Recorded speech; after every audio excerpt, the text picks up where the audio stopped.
I've got some.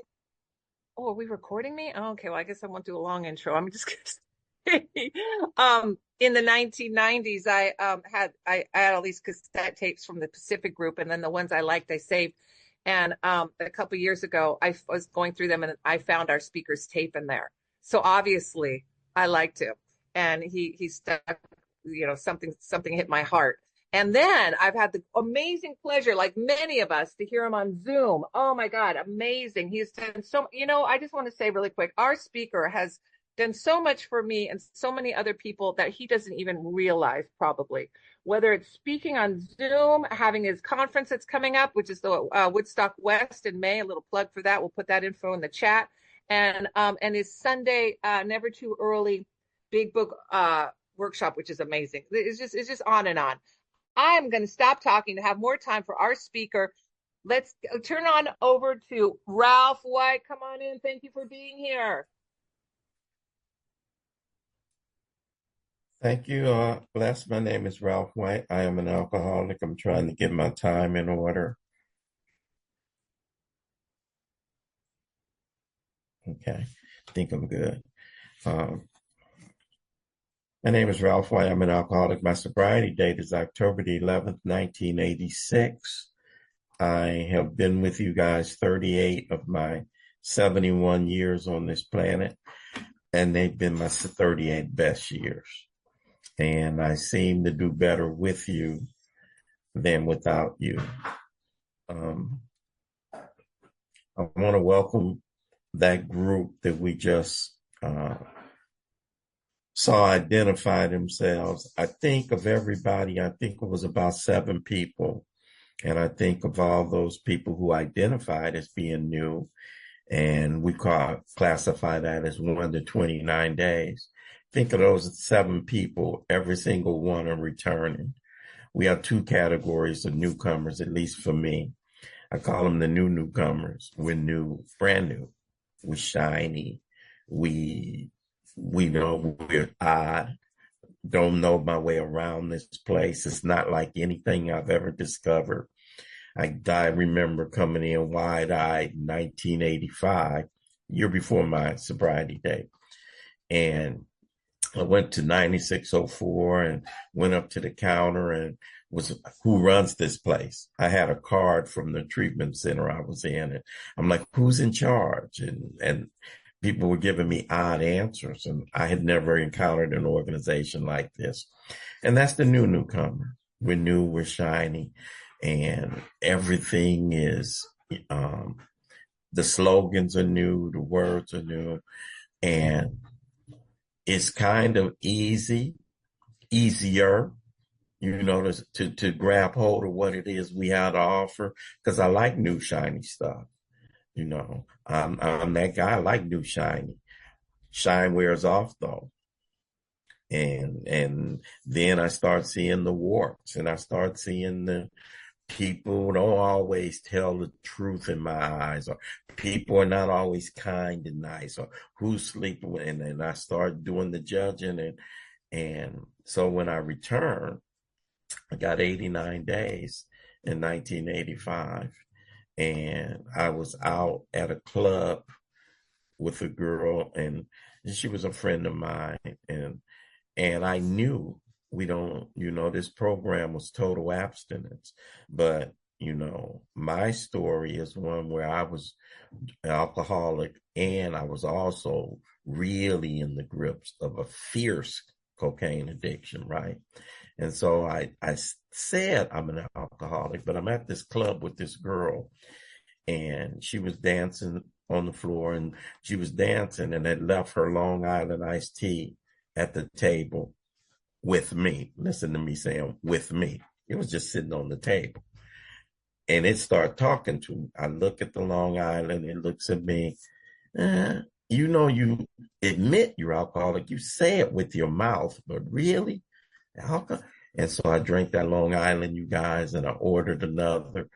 put my hand over my wallet, told her to take me home, went and found my brother Ronnie at this spot, and I stayed out 11 months, and I came back with a firm understanding of my condition.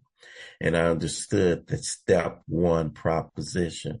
We learned that we had to fully concede to our innermost self. I like saying it to my outermost, to you guys. I'm an alcoholic. It's the price of admission to share at a meeting. So I say, yeah, I'm an alcoholic, but I hadn't conceded to my innermost self that really, really, I can't do nothing for the rest of what?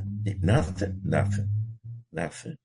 And I came back, firm understanding of my condition, October 11th, 1986.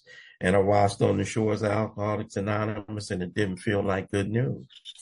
And particularly for Alexander and Jessica shaking it off for the first 12 hours, I hope for you that it was like it was for me, that this will turn out in the rearview mirror to be the best, worst day of your life. Jessica, this can be the best, worst day, because I know it feels like the worst day. If you here with us and you knew, you ain't here on a winning streak.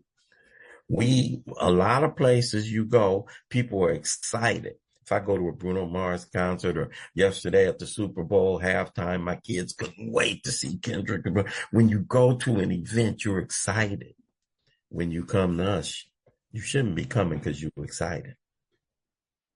So when you get to us, you're defeated. Isn't that interesting?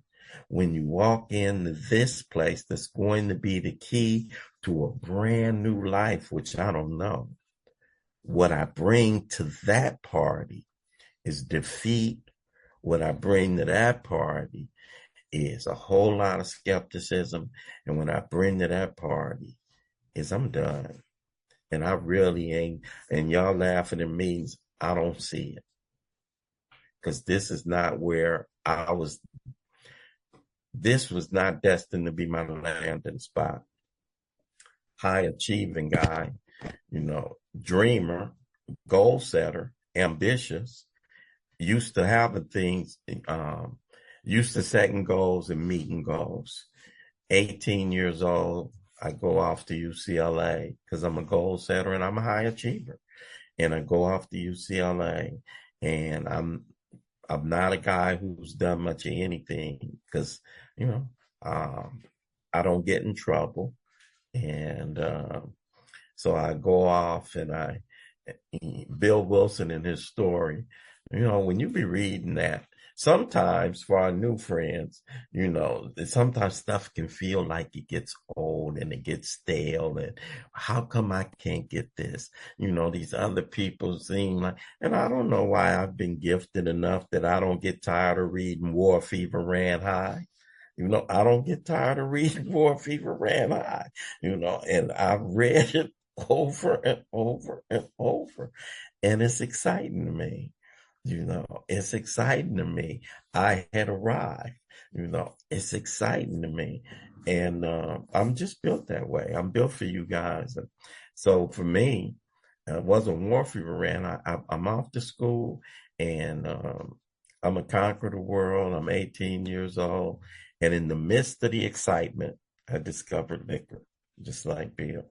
And Annie Green Springs, Boone's Farm, Tyrolia, Brass Monkey, Southern Comfort, my drink when I'm mixing drinks, Gin and Roses lime juice, my old standby, and some drinking, smoking commercial weed, that's 71, and I'm doing it on the weekends. By 72, it's crept up to during the week, and I'm having problems in school, and I'm on academic probation and subject to dismissal, and that shook me the first time it happened. After that, I got used to it.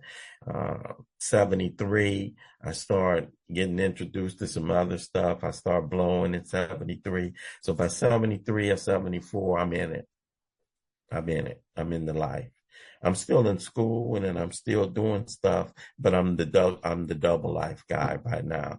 the real Dr. Jekyll and Mr. Hyde, and it does what it does. And I progressed through the 70s, and I'm having fun, and I'm having problems, and I'm having fun with problems. And then I start having more problems than fun. And I get married in 1980, and I have a daughter in 1983. By now, the wheels are coming off. And uh, by 1985, my wife is tired of me and tired of the shenanigans and tired of being drugged through what it is that folk like us drag folk like you through, if you with folk like us.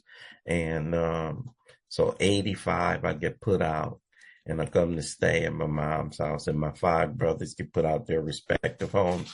We end up there, and in the mid 80s, it got really, really ugly.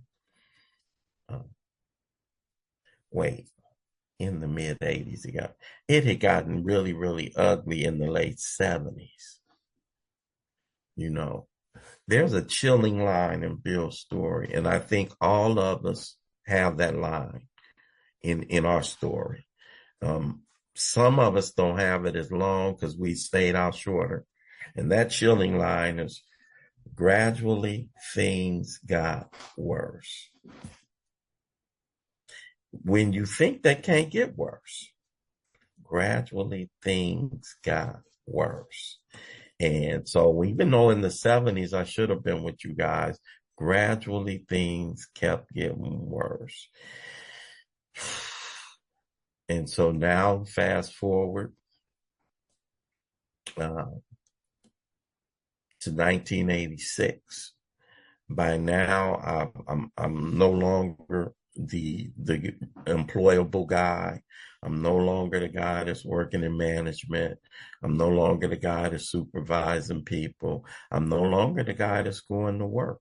I'm no longer the guy that's being a dad.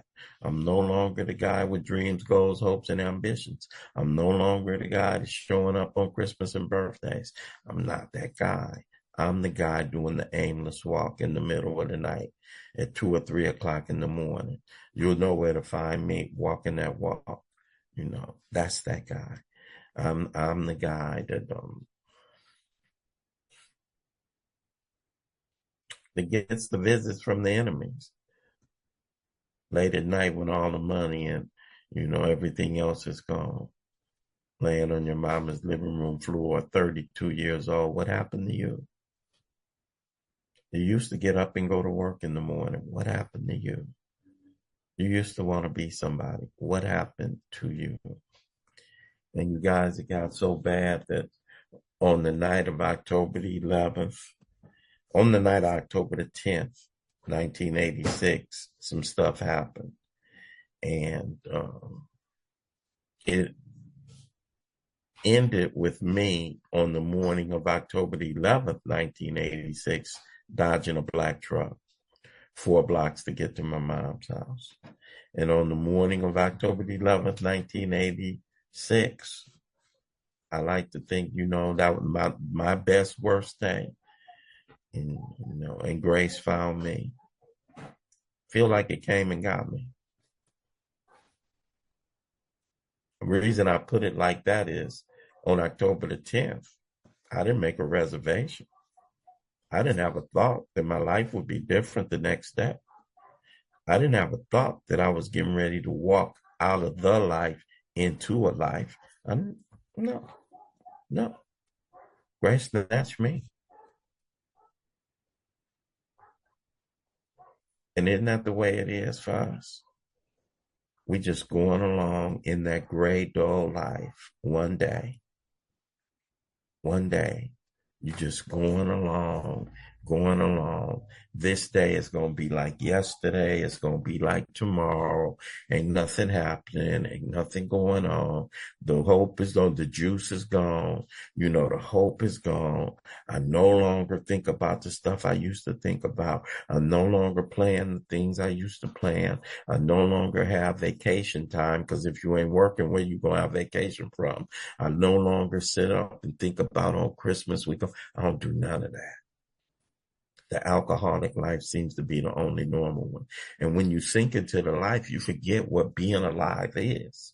You forget because you just caught up in getting it, doing it, coming down from it, getting it, doing it, coming down from it, getting it, doing it, coming down from it. That cycle. And it is so amazing. And Bill's story, he says, there's a line. I was listening to a Clint Hodges tape, and he just struck me. And I said, I'm gonna take that because it was so true for me. And Clint Hodges was talking about in Bill's story. Bill was recounting what happened to him in Towns Hospital in December of 1934. And for those who most of you guys probably know this story, Bill Wilson, for our new friends, is our co-founder. And he had a profound spiritual experience in Towns Hospital in New York in December of 1934. And this experience was overwhelming to him. He felt a light come in his room, and he felt a wind come through. Windows were closed. It tripped him out. He called the doctor, and he told the doctor what had happened to him. And the doctor, who he had seen 3 times that year, didn't tell him, "You crazy, you hallucinating." Apparently, the power of the power is so profound when it comes. It's undeniable, even to the person that's looking, that it didn't happen to. That just amazes me. So Silkworth looks at Bill, and he says, "I don't know what happened to you, dude, but you need to hold on to it." He didn't say you having the DTs or you hallucinating, and because Bill was probably in that place where he said you need to hold on to it. And so Bill Wilson later, when he recounted that, he said, "God comes to most men gradually, but his impact on me was sudden and profound." And I had always said, yeah, I'm in that category. He talked about the former. God comes to most men gradually. But I thought about it when I listened to Clint Hodges. Clint said something. He said, in my case, starting in 1971, all the way to October the 10th, 1986, I couldn't put it down. I started drinking and I could not put it down. Period. Period. Couldn't put it down. Something happened on October 11th, 1986, and I haven't picked it up. From 1971 to 1986, the night October 10th, 1986, I couldn't put it down. Something happened.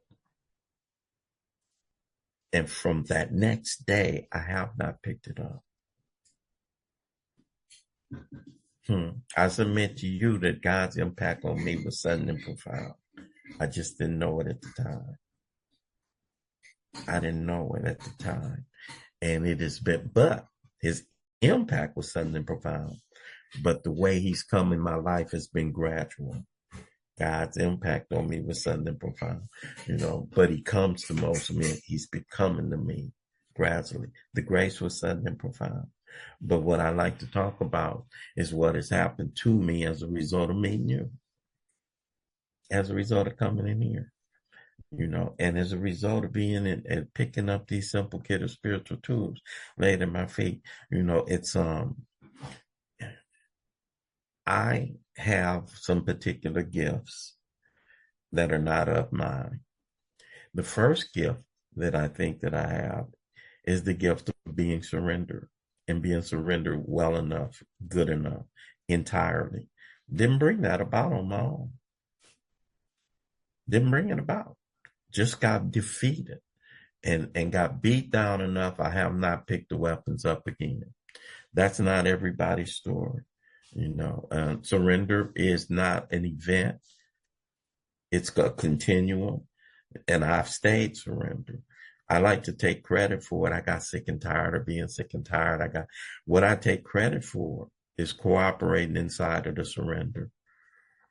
That's what I take credit for. Once I've been surrendered, the next thing that I've done is what it is we do in our second step, which is start seeking. And that's the thing. And so one of the gifts is I've been surrendered. Second gift that I don't think that I gave to myself either is I seek. I've been seeking. I didn't give myself curiosity. I've always had it. I've always had thirst. I didn't put it in me. Uh, for people who sponsor people, sometimes uh, when we take that mantle of sponsor on, um, I'm careful because a default setting for me is judgment. And so when I judge without me knowing it, I'm thinking I'm better than or I'm superior to. And usually I think it's a position that I've given myself. So when I judge, uh, why can't you get it? How come they ain't doing the work? How come they don't want to be in? How come you just can't go to meetings? Why are you pushing back? Why are you, and all that implies that it's something that I do that's better than you. You know why I don't, some of the things that I do, why it's easy for me to go to meetings. I don't know why it's easy for me to go to meetings. I didn't put it in myself. Something is in me that has always found you guys interesting, exciting, and new. Something's in me that's like that. Something else is in me that's been a gift of mine is when I'm in something, I'm all in. I'm all in. I'm not a sideline guy. I'm not a spectating guy. That's not how I get down. We have a broad third tradition in Alcoholics Anonymous. Our third tradition is, the only requirement for membership is a desire to stop drinking. The minute you express a desire, you are on our team. You don't have to try out. You don't have to audition. In fact, new friends that's here counting days, tryouts are over. You made it. You are on the team. But everybody that's on the team ain't in the game. Put me in the game. Put me in the game. And see, that's something else. I ain't never tried to spectate. I ain't never tried to look. I know in the game yesterday they had a Super Bowl game, and in the game there were some guys who are bench warmers. There are some people who spectate. I get that, but put me in. Put me in. And we need that. We need people that are bench warmers. We need spectators. We need fans. We even need commentators on the game to make them think that puts them in the game. But put me in the goddamn game. You put me. I'm built like that. Why be in a 12-step program and not practice the 12 steps? That don't make sense to me. Anything I've ever done, I've done all. I used to say anything worth doing is worth overdoing. That's when I was getting loaded. I'm like that in here. Anything worth doing, worth overdoing. I am an all in guy. Fellas, I'm not even one of those guys that ever went to strip clubs. I don't like looking. Put me in. Put me in. I'm not a spectating guy. So this is not a spectator sport, ladies and gentlemen. This is an all in. This is not a talking game. A lot of people and a lot of you guys, particularly in our new Zoom environment, a lot of you, and there's some young thumpers on here. I see you on fire. You light me up. You inspire me. And you're getting out and you're doing a lot of talking and listening. But this ain't a talking thing. This is, and some other people on the other side of that, listening to this guy right here and think, oh man, he's talking about this program. He must really, this ain't a talking program. It's a living program. It's within the grasp and reach of anybody under the sound of my voice right now. So that's the other gift of mine, you guys. I'm an all-in guy. I've always been all in, and so for the new friends that are here, Alexander, Barbara, Zeb, my boy Doug, Laura, Tony, and Jessica, the ones who identify, and all of you are used newcomers. I want to invite you. on behalf of Alcoholics Anonymous, and I feel safe in doing this. I'm not a spokesperson for Alcoholics Anonymous. I'm not an authority, and I'm not an expert on our steps. But on this one issue, I'm going to step outside of myself. I'm going to beg everybody else's indulgence, and I'm going to speak on behalf of Alcoholics Anonymous and on behalf of all of Alcoholics Anonymous. To you 7 new friends, I want to extend an invitation. I want to invite you to come all the way in and sit all the way down.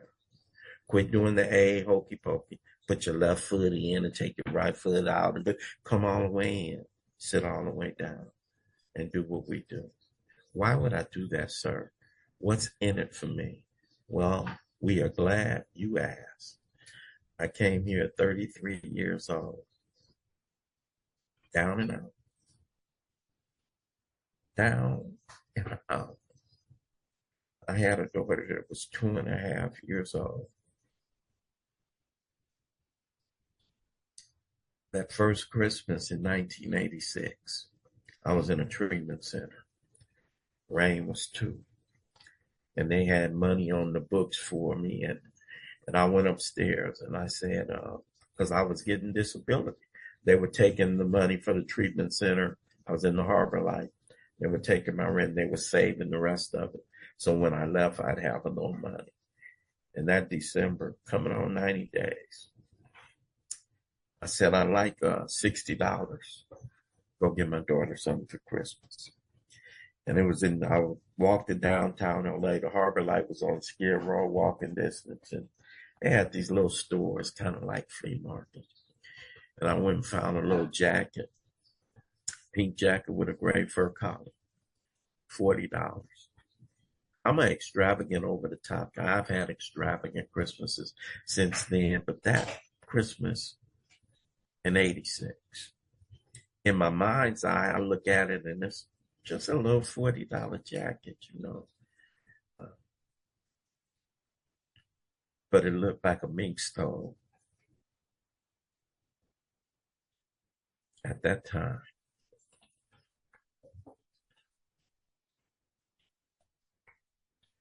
In chapter 3, there are several stories that pertain to this group of people I'm talking to right now. The 7 returners that we've been waiting on. And we welcome you with open arms. And in chapter 3, there are some stories. I think that chapter should be titled Mental States That Precede a Relapse into Drinking. And in one of the stories, the last one, they talk about a guy named Fred.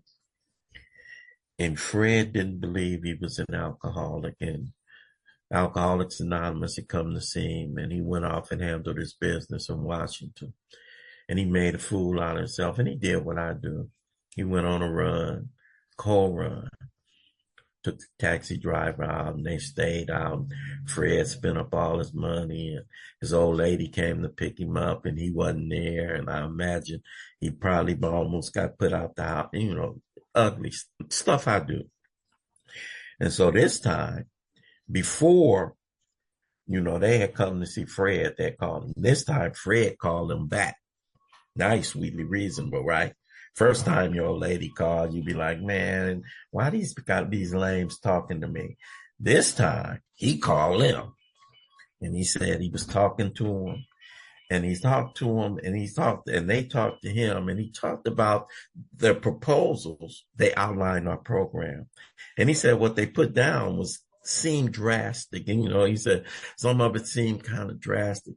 He said, but the moment he accepted them, he said he had, and I put another word in, I'm paraphrasing for Fred. He said he had the curious sensation that his alcoholic problem had been lifted, as it later proved to be. When I went in the Harbor Light, you guys, in 86, I had the curious sensation, I'm done. I'm done. I'm done. And your bottom is wherever you decide to stop digging. And I had the curious sensation. And when the grace came in, it's been my job ever since. I'm a seeker. I don't do a lot of stuff. I do a lot of stuff okay, I don't beat myself up and say I'm the worst and I'm the best. I do a lot of stuff, but I fall down a lot. I signed up for this for you guys in October, and I signed up for the membership program. And then I signed up for the recovery program. I didn't realize it sitting in meetings, what was happening to me, through you guys. I didn't realize it. You were second step of me. I didn't know that. And the third step, I didn't realize that, and so I'm getting to my third step. And so I'm a year into this, and I signed up for the program of recovery. I don't know that. I don't know. I'm signing up for the Relieve Me of the Bondage of Self program. I just think I'm up in here and I'm living, and life is coming back, and I'm coming back to life, and I'm liking it. I'm liking what's happening to me, and I'm liking what I see. And the reason why I even took a chance on you guys was you made it look available. You made it look attractive, and that I think is our charge too. Not only to make it seem like make it look attractive. And, sometimes, because I hear all kinds of stuff. I'm not the one that inclined towards take the steps or die, and some of that. And I've been through that phase. I've been through evangelical phases. But I incline toward the light. Now, there are a lot of people whose message is, a lot of people rightly point out there are lots of warnings in the book, and that's their message. And that it's a lot of people who effectively transmit that message, the warnings and the must and the rest of this. This guy you looking at right now,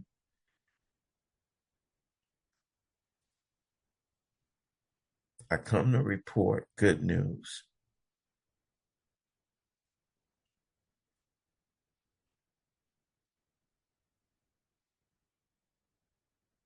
I'm here to report to our used new friends that's sitting in here right now, feeling like, why try again? Why even try again? I see you, Doug. Why try? I see these people over and over and over. They tell me their stories. They tell me they broken. They tell me they misfits. They tell me that they've done the things that I've done, and still they are here clean and sober. What's wrong with me? I'm a misfit with the misfits. What's wrong with me? And I'm here to report. No matter how far down the scale, I'm here to report.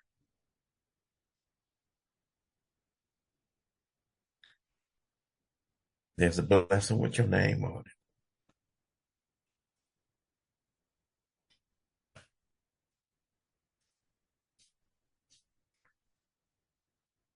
Came in 33, you guys. Thought life was over. Why try? Guys like me don't get second chances. God has gifted me with some things and I blew them. Why try? So yesterday I'm at the Super Bowl. I have a lot of these moments, you guys. I'm overblessed. You know what I'm saying? I really am. You know, I'm abundantly blessed. I'm at the Super Bowl yesterday, so we're at Ronnie's daughter's house, and I got a big family. My brother was celebrating a birthday yesterday. I got one older brother, and he was celebrating his birthday, and we at the Super Bowl, and my daughters are there, right? My grandkids are there, right? And I always share this. I've been sharing this a lot lately because it dawns on me. So when I walk in, my daughter was already at Ronnie's daughter's house. And my grandkids, my boy, they were getting out the car with their mom. Same time we pulling up. And they run like they always do. You guys have heard me say it. You probably said, why Ralph keep saying that? Because it keep happening, goddamn it. And I'm going to keep talking about it because, I like it. And I saw my grands and they come running. And the granddaddy. And it strikes me. I get full. I don't get tired of it. I don't take it for granted. My heart don't beat less to hear those words aimed at me. Granddad, granddaddy, and my daughters come and they kiss me. And I don't need nothing else. I don't need them to go tell their friends I got the best granddaddy. Well, maybe they do. I don't need my daughters to go out and oh, my dad is doing. I don't need them. I don't need them to sing praises and songs to me. I don't even need them to kneel at my feet. I don't need them to do none of that. I don't need them to do none of that. I am full and my heart jumped out my chest. And it strikes me that if I'm that way with mine, this power, what does he feel when he sees me running in it? I think that God is thirsty for me. I tell you guys that I think he's thirsty for me. That's why in our program we say God don't make hard terms with those who seek him. He's thirsty. So you guys, you new friend, you might be thinking it's hard to get to this power. You might be thinking, how come I can't get it? How come he waiting? It ain't hard. You know who make hard terms? I make hard terms. People make hard terms, but the power don't make hard terms. I got on my knees with about a year and a half sober, and I said, God, do something with your boy. And he's done something with me, and he's done remarkable things with me. I sat at that Super Bowl party with my mom, and she's 95 years old, just turned 95 last Saturday, and remarkable things. I've been told you guys about some of the gifts I've been gifted with. And one of the other things, I was doing a checklist, and bullet pointing. And one of the things I've done, and you'll find me on page 100. I fall down, I stumble, I stagger, I face plant, and I come back, and you'll find me on page 100, which is why I have to continue to write inventory, which is why I have to continue to do amends, which is why I have to continue to look at myself. And I have done a whole host of stuff, you guys. You anoint and you say, oh, Ralph has helped a lot of people. What positions you to be able to be a maximum service to somebody in Alcoholics Anonymous? Your experience. And we really don't care that much about your successes. This is a strange spot, our place, our society. We are people who laugh at the tragedies. If I had shared my story about throwing up in my wedding, people would have did this and then would have laughed. When we share those kinds of stories about showing up at the graduation and sliding across the floor and making a fool, we laugh at the most embarrassing, humiliating situations. And then when we get to the stuff, our successes, we cry. This is an odd place. We laugh at the tragedies and we cry at the successes, right? This is an odd, strange place I've landed, and so I do a lot of crying because I have a lot of stuff. But what I've done over the years, guys, I haven't done a lot of stuff like I've had affairs, I've fallen down, I've gone bankrupt, I've mismanaged money, I've let people down, I've talked about it, I've done all that. But here's what I've done consistently. Go to page 100. I don't quote pages. Like but I'm going to tell you this one. And fact check me. When people be quoting pages, don't just let them get away with that. Go fact check them. I'll throw something out because I want to give you homework. And I might just throw out a bogus page. See who looking, right? Both you and the new man. If you persist. I persist. A lot of times, I think we grade the wrong paper, you guys. And now let me just step out of here and I'm gonna do a little soapboxing, and I apologize, but I'm gonna do a little soapboxing because I see some of the people that's on here right now. I know you. And a lot of times we look at who's saying it right. Is it recovered or is it recovering? When you write your fourth column, who told you to say it's my part? It says my mistakes. We got people who ain't never picked up pen, but ain't never looked at themselves and had the nerve to be checking ourselves on how we looking. Look, look. Is it my part? Is it, recovered or recovery? Is it and I'm trying to pass and I'm grading on grammar. I'm grading on grammar. That's not the subject. I grade on, and so I'm not grading on whether or not you're saying it right. That's not the subject. Sometimes I think the subject is history. Well, was every story, was it just him and Bill, or was Lois there? Sometimes I want to grade on how well I know the history. That ain't the subject either, Ralph. I'm grading on history. I'm grading on, I'm grading on, grammar. I'm grading on, that ain't the subject either. How well I know, no, that ain't the subject either. The book, the reading, no, for me. And this is straight for me. The subject that I grade on, that I am most interested in. You have to go back to elementary school to find this one on your report card. And that one is perfect attendance.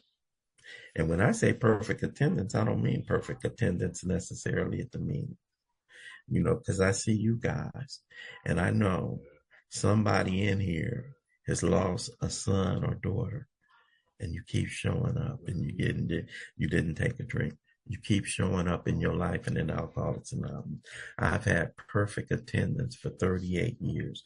I have every birthday, every Christmas, every heartbreak, every heartache, every resentment, every fear, every gossip, everything, every letdown, every time I've shown I'm here. I'm here. I'm here. I've had, and that thing, this business and third step, that's where that comes from. I've not let my hand go of that hand for 38 years with you guys.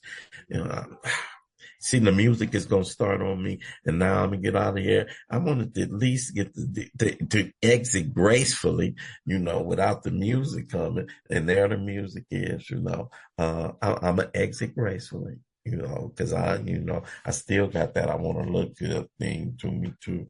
Normally I have some stuff that I like to say all the time, but in honor of my mama, because we were together yesterday and we were at the Super Bowl party, and my mom has a saying all the time. And I know I didn't get to say half of what I wanted to, so what? I said what I said. My mama has a saying. She says, I'm drinking from my saucer because my cup is overflowing. And as a result of being with you guys these 38 years, I continue to say that. I've been drinking from my saucer because my cup is overflowing. My name is Ralph White. I am an alcoholic.